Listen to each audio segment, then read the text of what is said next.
Hey everybody, welcome. Alright, I hope you're all doing great. I got a vinyl haul for you guys. Great way to end the weekend if you're watching this as I upload. Hopefully it'll be up by the end of the day. Anyways, big stack of records. Some of these have been on rotation, up on the player for about a year. I kind of took a break, and these were the ones that were left behind. These didn't make it to the vinyl haul video at the end of the month.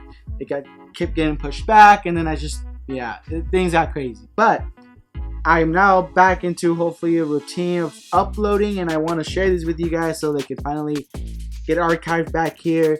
Probably still be on rotation for a while because they are some of my favorite albums.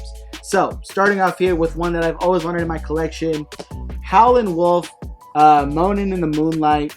It's a reissue. I don't have the cash for the original. If I could find one, that would be great, but yeah, I don't think I would be able to afford it. 180 gram heavy pressing of this album. Sounds great. I have a couple other Howlin' Wolf records, but this one here I had to have. Really kind of discovered him after watching Cadillac Records, and I heard his voice and I looked him up and I was like, there's no way this guy sounds this like intense. But yeah, it's just ferocious. His voice is just demands your attention. He's literally howling. But yeah, you got songs on here like Moaning at Midnight, How Many More Years, Smokestack Lightning, Evil, which is my favorite song from him. I saw this video of him doing it live on YouTube. It gave me the chills. I Asked for Water, She Gave Me Gasoline, which had been covered by so many other artists. Gun Club being one of the ones that I really love the way they covered it. But anyways, Howlin' Wolf, great, just Delta blues singer, incredible harp player, just overall amazing musician. And yeah, so I now own it. I'm still looking for that OG pressing just because it has to be OG, but this will do for now. Moving forward here with some country, actually picked this up from Vinyl Me Please. It was an exclusive pressing. You got Sound and Fury by STURGILL Simpson.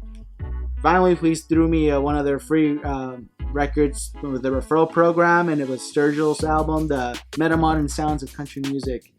And that just blew me away. I couldn't believe that was country music. I'm like, wow, this is great. I'm missing out, basically.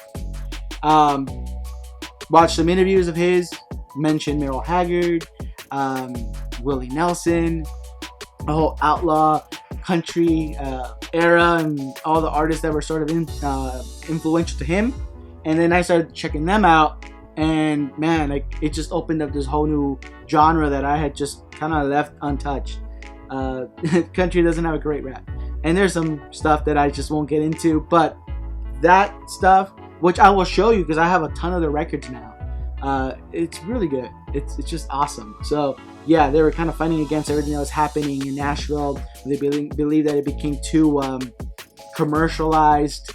But anyways, there's a bunch of great docs on YouTube as well that I was able to kind of watch and learn from. But this man here got me back into them. So thank you, Vinyl Me Please. Thank you, STURGILL Simpson. This pressing here, believe. I don't know how many it was out of, but yeah, there's an anime short film kind of film that they have on Netflix that he did. Super rad.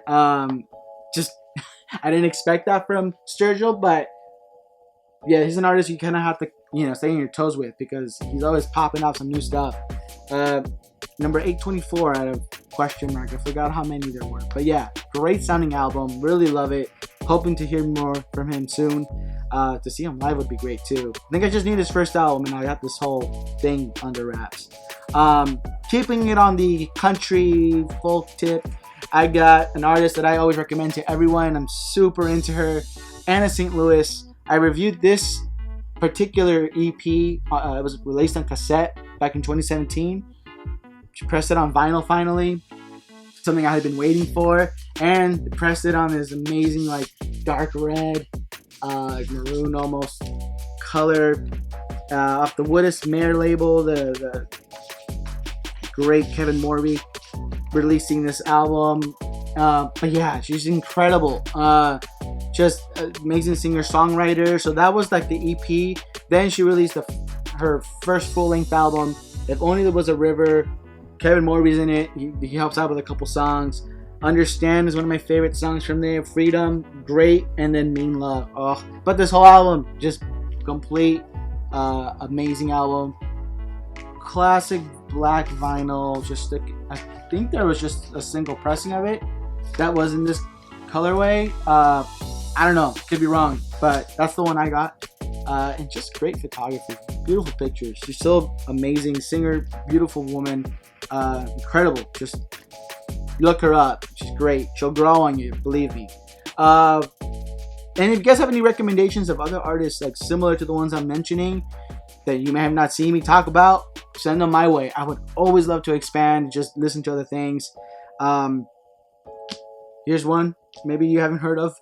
Fart Barf. That's the name of the band. Dirty Power. Let me show you what they look like. It's actually on the sleeve here. It's like synthesizer music, synth music. Like the whole front cover here is it looks like it's an oscillator, voltage controlled oscillator 3, 2, and 1. But yeah, really cool looking cover. I love this cover. But yeah, that's just what they look like. They're local dudes from, I guess, northern Orange counties. You know, the border between LA County and Orange County. Who knows? Maybe they're all over the place. But I've seen their name all over the place. So when I saw that they had a band, I thought that was kind of cool. They do a lot of gigs in downtown Fullerton, which isn't too far from where I live. But yeah, I haven't seen them yet. So hopefully I'll get a chance to do that. And I think they have another record out, but I haven't gotten to it yet. But yeah, great reminder. I should probably do that today. Just check it out on Spotify. But yeah, Fart Barf, can't forget the name. So, as I was mentioning, recommendations lead to other ideas or whatever. Charles Mingus, this album here was put on my iPod by my friend Rafa, who had received this record from our friend Eamon. Thank you, Eamon, for having great taste. This got me into jazz. I mean, I had avoided it. I was intimidated by the genre, still am. Still, I need to learn and understand about it. But this Roots and Blues album, when MOANIN came on, I was driving home.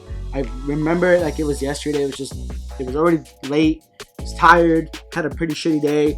Then that sound came on, and it brought new life into me. I was so excited. It just sparked this whole thing. And so I got home after listening to that song like on repeat. I got home, threw on some headphones, and I listened to the whole album. Just literally fell asleep with the iPod in my hand. And yeah, so that just got me interested in it again. I believe it's a mono pressing. Yeah, mono. I got it from Amoeba when it was still open. So yeah, it's been a while. But 180 gram, beautiful pressing. Sounds amazing on the player. I was hoping it would sound great. But yeah, check him out if you're interested in getting into some jazz. I think it's a great way to start. If you haven't already gotten into Coltrane and Davis, start there too. But throw Mr. Mingus in there because he's great. Okay, so this next artist I've actually reviewed on the channel. I reviewed her debut album, and then since then she's popped out an EP and another full length, her sophomore album, I guess. So we're talking about Mattiel here. Customer Copy is the title of this EP released by Burger Records. This one is just a standard black pressing, if I'm not mistaken. Yeah, heavy pressing. Great album. Got a really interesting sort of heavy rock influence to it. I think this is around the time where she was touring with Jack White. So there's this Detroit rock sound to it. Banger EP. And then, even better, you got the full length here. Satisfactory. Great artwork. I love some of the music videos that they did for this album. Really cool too. This one, I got this off their website. Fluorescent orange. Just great. I mean, I really love how far they've come, what they've been doing since that first album.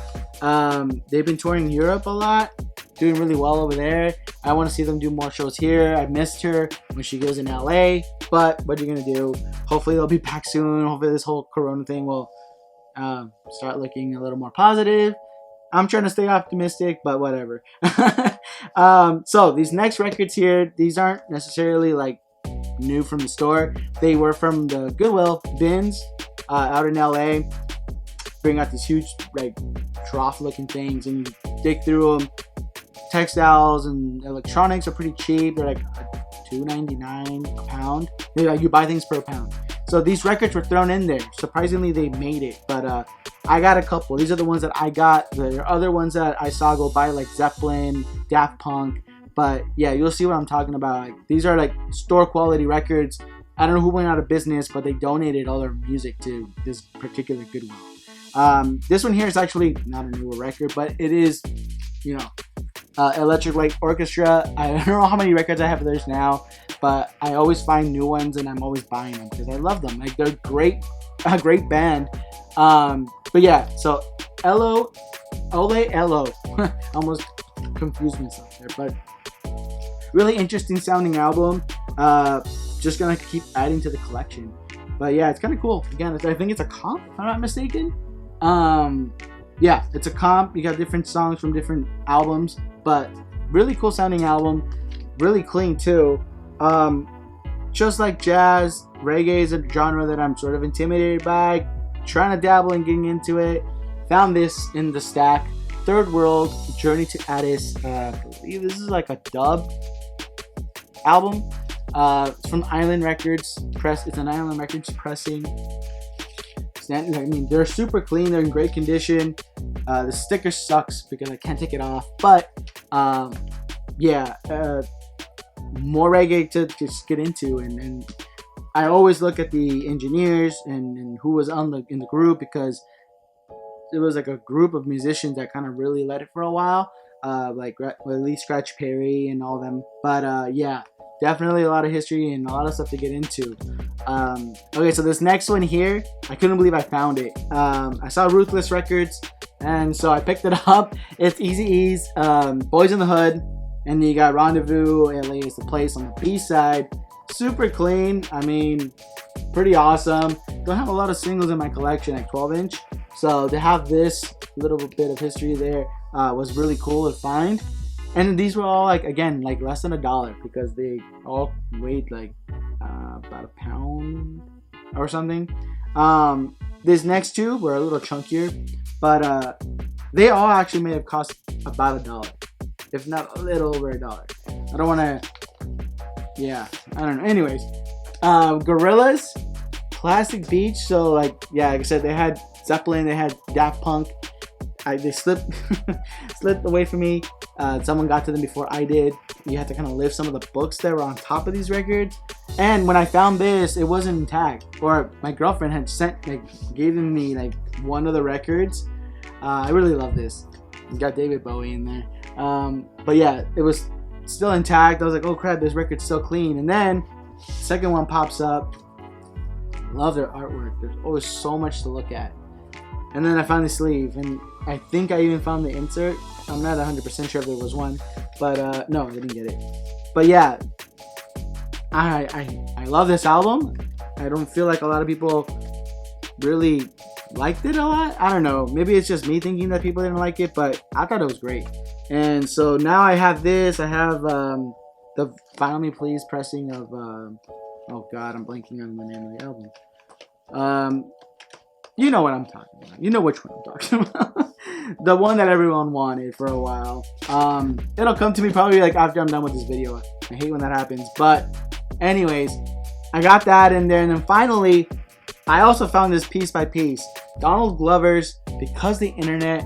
And yeah, I found the cover first, which has this really nasty scratch on the surface. Demon Days is the name of the album. And then here's the back. That's the GORILLAZ album. I couldn't remember. I knew it would come to me. And then so I found one of the records, and then I saw this guy just launch the other one into the bin. Didn't have a barcode, so you couldn't scan it. A lot of these guys resell books. He didn't have the other half of it, or I don't even know if he knew there was a second record. He threw it back, so I grabbed it. There's, you know, standard black 180 gram records. I think it's an underrated album. I think it's pretty good.